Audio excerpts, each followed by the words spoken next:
নারায়ণগঞ্জের রূপগঞ্জ প্রেসক্লাবের আজীবন সদস্য ও রূপগঞ্জ উপজেলা বিএনপির সাবেক সিনিয়র সহসভাপতি আলহাজ হাসান আলীর সুস্থতা ও রোগমুক্তি কামনায় দোয়া ও মিলাদ মাহফিল অনুষ্ঠিত হয়েছে।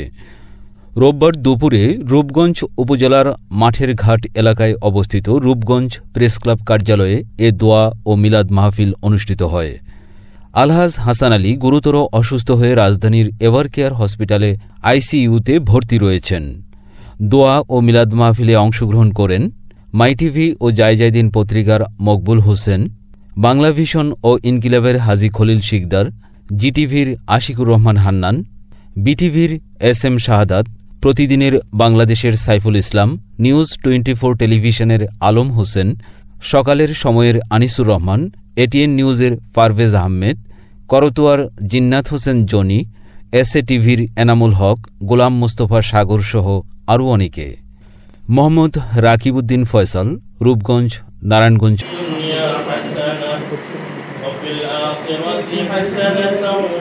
আমরা এখানে সকলে একত্রিত হয়েছি রব্বুল আলামিন আপনার দরবারে হাত উত্তোলন করার আগে এই ক্লাবের আজীবন সদস্য রব্বুল আলামিন আমাদের আমরা আপনার গুনাহগার বান্দা জোহর নামাজ আদায় করে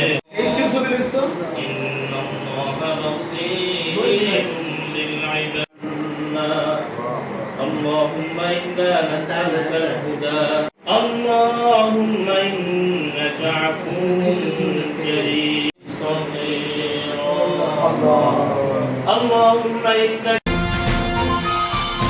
কেটিভি বাংলা, বিশ্বের চোখে বাংলাদেশ।